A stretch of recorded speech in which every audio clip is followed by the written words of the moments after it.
It's Sunday, the 6th of September 2020, Father's Day, and I have finished all of the walls and all of the trim installation. I've still got to finish off my shelf that's going in here by the door. Here's my power box where all of my fuses will be going. There's going to be a light up here. I've already got my slat wall up where I'm going to be putting my synths.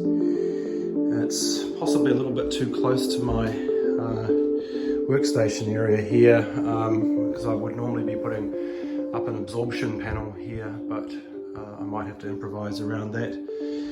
And yeah, I'm pretty happy with how everything's come together. I'm going to be varnishing the floor later today, and then I can start, once that's dry, then I can start putting stuff in here and getting the power and all of the wiring connected. So there we go.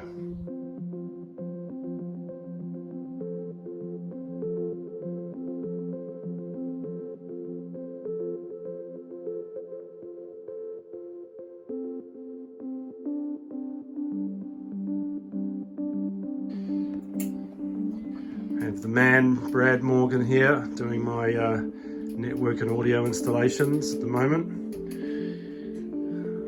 We've got one light, is that good? Oh, we got one, so there must be one that needs to be corrected.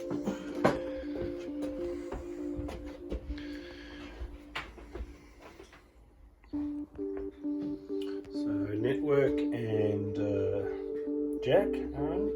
Brad's just wiring up the 5-pin DIN MIDI, which will be going straight into this little hole here, and then they will come out down here.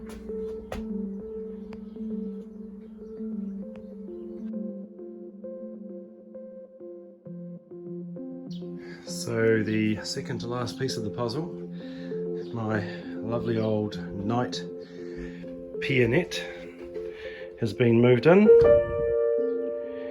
Had a couple of neighbours come over and help me. It's actually a lot heavier than I remember, but there it is, and it's pretty close to my workstation here, but I always knew that was going to be a rather tight fit.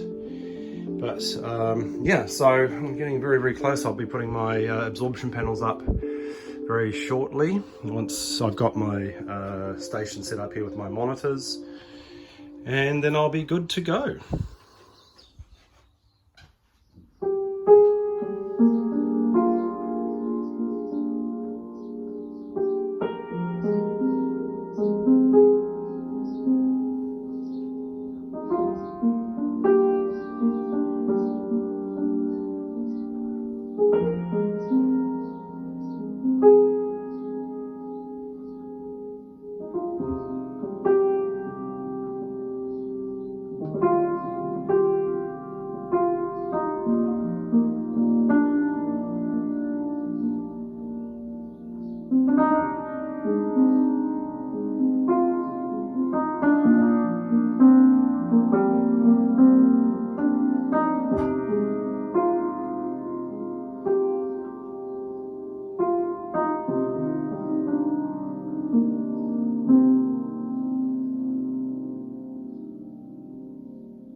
My wall art is up.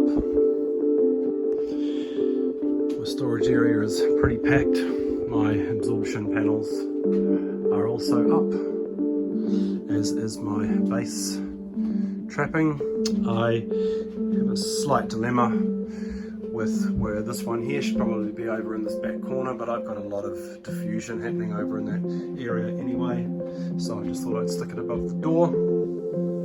Got another panel here which will hold my the synths that you see in their cases here, plus my drum machine. They will all go here, and then that's pretty much it. And I'm actually quite surprised how much floor space I actually do have, and that's good. I probably can't fit a drum kit in here, but it was never my intention.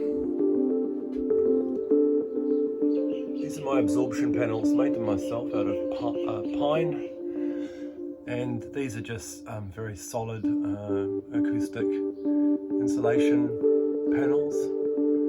They're just 120 centimeters by 60 centimeters, and they're just wedged in there. This one's obviously my ceiling mounted. Another one here, just slightly out from the wall.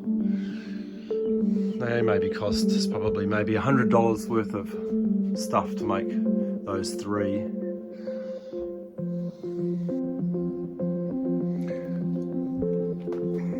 Here is the studio, pretty much in its final state. I mean, there obviously will be some adjustments over time, but I'm pretty happy with how much space there is in this area here. I mean, this would be over a meter of space. I've got a meter ruler here, so it's at least a meter there for movement. So I'll have microphones plugged into for my piano here. Got a little bit of empty space here where I could perhaps put a vocalist with a microphone or something similar. I've got my Adam F7 set up and my monitor controller here. I've got quite a sort of a lo-fi kind of area here, quite clutter-free, which I quite like. My MIDI controller here, my Roland Juno 60, Roland Juno 106, the Alesis Quadrasynth at the top. Then my mini log, bass station, drum brute, drum machine, Alesis Micron, and then my kind of processing area here, my circuit, then a line 6 delay, the Alesis Air Effects, Chaos Pad, and Volca sample. Everything, all of the synthesizers are going through this little mixer here. Well, all of the synths in this rack anyway, and then the synths in this rack are going through straight into this mixer here. This is the main mixer for this area. This comes out of here, goes into the wall, which comes out over here behind the main station, goes straight into my monitor controller. And then I've got another mixer here which I'm going to be using for the individual outs of the drum brute. I've got one currently going through this digital reverb. I'll be using the Alesis Smash Up compressor to go onto the kicks of the drum brute. Yeah, various storage. I've got another rack unit down here with some other older equipment which I will eventually get cranked up. I may need to actually use the AMT8 MIDI patch bay, because I've got so much MIDI going on, 5-pin MIDI, and that can just work literally in series, just one in and everything comes out the same. Yes, need to obviously clean up my storage area at the back. It's a little bit of a mess, but just wanted to make sure I could get everything in there. I've certainly freed up a lot of space in my house as a result. So yeah, it's fully operational, making sound and making noise, and I'm extremely happy.